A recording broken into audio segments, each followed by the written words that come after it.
Oke, assalamualaikum warahmatullahi wabarakatuh. Selamat datang kembali di channel Teja Altap. Terima kasih buat kalian semua yang sudah mensupport channel ini dari awal sampai saat ini.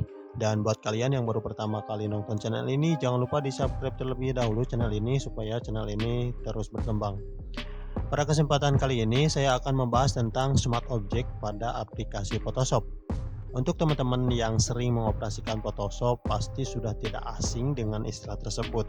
Namun untuk yang masih awam, mari kita pelajari bersama-sama mengenai apa itu Smart Object. Nah, Smart Object adalah fitur pada Photoshop yang muncul pada versi Photoshop CS2 yang rilis pada tahun 2005 lalu. Fitur ini sangat bermanfaat, diantaranya kemudahan dalam mengaplikasikan dan mengedit filter. Nah, Smart Object adalah layer khusus yang berisi data image dari gambar berbasis vektor ataupun pixel. Bedanya Smart Object dibandingkan dengan layer biasa adalah layer ini akan melindungi keaslian gambar atau objek hingga tidak akan mengubah konten meskipun dilakukan pengeditan pada layer tersebut. Nah, Smart Object akan menjaga keaslian gambar dari tingkat kekontrasan, pengaturan cahaya, pixel warna, dan lain sebagainya. Layer Smart Object ditandai dengan adanya icon kecil yang muncul pada sudut kanan bawah thumbnail layer. Nah, icon ini yang membedakan antara layer biasa dengan layer Smart Object. Selain adanya icon pada sudut kanan bawah thumbnail layer, perbedaan lainnya muncul pada saat kita melakukan transformasi, yakni mengaktifkan titik transform, maka akan muncul titik-titik transform pada setiap sudut, dan disinilah perbedaan antara layer biasa dengan layer Smart Object, yakni adanya garis diagonal melintang yang menghubungkan antara titik transform yang saling berseberangan.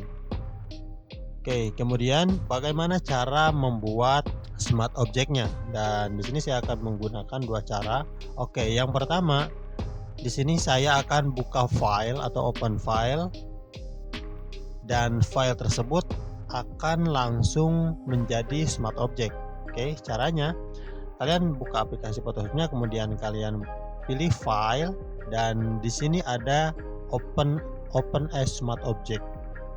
Kalian klik, kemudian pilih gambar atau foto yang ingin kalian masukkan ke aplikasi Photoshop kalian dan klik open.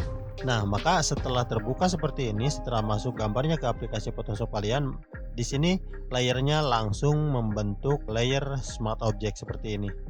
Oke, jadi kalau misalkan kalian buka nih file, kemudian open, ini open biasa, kemudian klik open, maka di sini layernya menjadi layer background seperti ini ya. Jadi bukan layer Smart Object.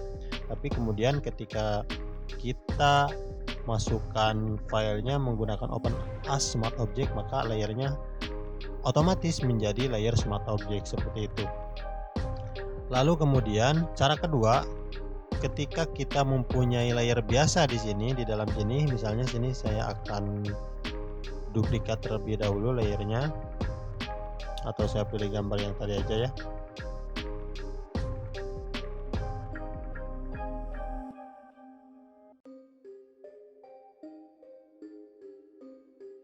Layer satu ini adalah layer biasa ya, layer biasa. Lalu kemudian misalnya kalian ingin merubahnya menjadi layer Smart Object. Nah, caranya kalian klik kanan di layernya, layer yang kalian pilih ini, misalnya layer satu ini, klik kanan, kemudian kalian pilih Convert to Smart Object.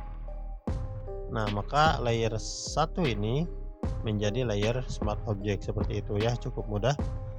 Lalu kemudian saya akan menjelaskan lagi fungsi dari layer Smart Object ini ya.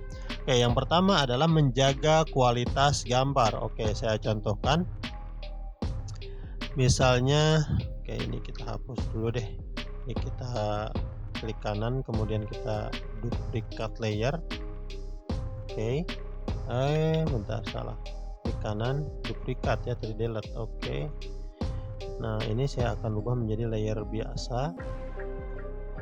Nah, jadi layernya ada dua sekarang, satu dan layer 2 sebelah sini. Kita akan kecilkan ukurannya. Yang layer satu ini kita akan kecilkan seperti ini. Oke, kemudian yang layer yang layer 1 juga ini kita akan kecilkan ya. Oke. Nah, setelah dikecilkan seperti ini, kemudian di sini saya akan perbesar lagi. Yang layer 1 ini, yang layer Smart Object, saya akan perbesar seperti ini. Oke. Nah, oke, kelihatan ya. Kemudian yang layer 1 kopinya ini juga akan saya perbesar juga. Nah, coba kalian lihat. Di sini layer yang biasa ini ketika kita kecilin tadi ya, kemudian digedein lagi, maka si gambarnya ini akan seperti itu tuh. Jadi nggak jelas, sebetulnya agak blur gitu kan. Nah, tapi kalau misalkan kita menggunakan layer Smart Object ini, maka si gambarnya ini nggak berubah, dia tetap bagus tuh, walaupun misalkan ini digedein seperti ini. Jadi kualitas gambarnya tetap bagus seperti itu. Kemudian kedua, Smart Filter ya. Jadi si Smart Object ini bisa membuat Smart Filter. Nah, bila kalian menerapkan efek filter ke layer Smart Object, maka kalian secara otomatis membuat Smart Filter. Kalian dapat mengedit filter sebanyak yang kalian mau tanpa merusak pixel asli. Oke, misalnya ini saya hidden terlebih dahulu.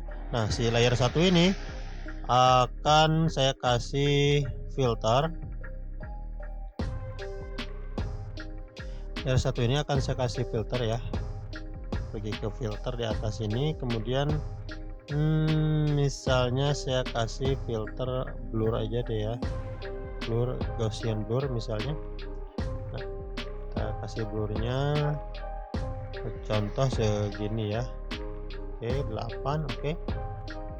Nah, ini saya kasih contoh blurnya 8. Nah, kalau misalnya kita ngerasa blurnya ini terlalu berlebihan, kita bisa edit ulang blurnya. Nah, di bawah ini, di sini ada Smart Filter ya. Nah, kemudian di bawahnya ini ada tulisan ada tulisan Gaussian Blur. Jadi filter yang kita masukkan ke dalam foto ini bisa diklik kanan. Kita klik kanan, kemudian kita pilih Edit Smart Filter. Nah, maka di sini masih kita bisa edit lagi tuh. Kalau misalkan kita kosongin, ini gambar aslinya seperti ini, nggak berubah gitu kan. Nah, kita bisa atur lagi seperti ini, gitu, seperti itu ya. Jadi bisa menggunakan Smart Filter ya teman-teman. Jadi lebih enak itu kalau misalkan kalian ngasih filter, kemudian ada kesalahan di filternya, kalian bisa edit lagi gitu, bisa atur lagi gitu, seperti itu. Oke, selanjutnya kita bisa merubah tulisan atau teks menjadi Smart Object. Oke, saya contohkan di sini. Saya akan menuliskan sebuah teks di sini. Teja misalnya ya. Nah, teks ini bisa juga kita ubah layernya dari yang asalnya layer teks menjadi layer Smart Object. Tinggal kita klik kanan aja di sini, kemudian Convert to Smart Object. Nah, maka akan menjadi Smart Object. Seperti itu. Di sini juga sama, kalian kalau misalnya mau memasukkan filter misalnya di sini, kemudian saya kasih distort yang zigzag misalnya ya. Oke. Ini cuma contoh aja. Saya kasih ini aja kali ya. Oke. Nah, seperti ini. Lalu kemudian kalian juga bisa edit nih si teks ini. Istilahnya ini bisa dijadiin template gitu ya. Misalnya tulisan ini efeknya mau seperti ini, atau misalnya saya tambahin lagi deh efek filternya ya. Filternya saya tambahin lagi distort yang ini misalnya.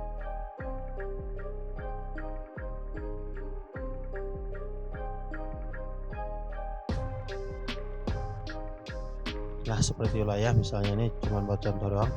Oke, nah ini tulisan Teja di sini bisa kalian jadikan template ya. Misalnya kalian mau kasih nama kalian di filter yang ini. Jadi kalian nggak usah bikin lagi teks lagi, bikin tulisan nama kalian, kemudian pilih filternya, kemudian pengaturannya disamain, itu kan agak repot ya gitu. Jadi kalian bisa juga langsung edit di sini, langsung ganti aja nih. Nah, caranya adalah kalian tinggal klik 2 kali di sini, di yang ada tulisan Smart Object Thumbnailnya nih, kalian klik 2 kali. Nah, maka akan muncul nih tulisan yang ini, akan muncul di sini, di atas ini kan tadi di sini ya. Ketika kita klik 2 kali, maka akan muncul dokumen baru di sini. Nah, dan isinya ini adalah tulisan dari yang tadi ini. Ya, tulisan yang udah saya tulis tadi gitu kan. Nah, ini saja. Misalnya kalian mau rubah nih, mau rubah ini namanya menjadi nama kalian. Oke, misalnya di sini saya tulis siapa ya? Namanya Yudi misalnya ya. Gitu, Yudi. Nah, setelah kalian tulis seperti ini, kalian klik checklist di atas ini, centang, kemudian jangan lupa kalian save dulu. Cara nge-save-nya bisa kalian pilih ke file, kemudian pilih save, atau bisa kalian di keyboard kalian itu Ctrl+S gitu ya. Kalian save. Nah, kalau udah di save gini, kalian di close aja nggak apa-apa. Di close. Nah, kemudian di sini tulisannya akan berubah menjadi Yudi seperti ini dengan filter dan pengaturannya seperti yang awal tadi, seperti itu. Nah, gimana? Cukup mudah kan? Oke. Dan silakan kalian praktekkan di rumah masing-masing tutorial yang saya berikan. Mudah-mudahan tutorial ini atau penjelasan ini mudah dimengerti oleh kalian semua, dan mudah-mudahan juga bermanfaat untuk kalian semua, khususnya untuk yang sedang belajar aplikasi Photoshop. Sekian dari saya. Assalamualaikum warahmatullahi wabarakatuh.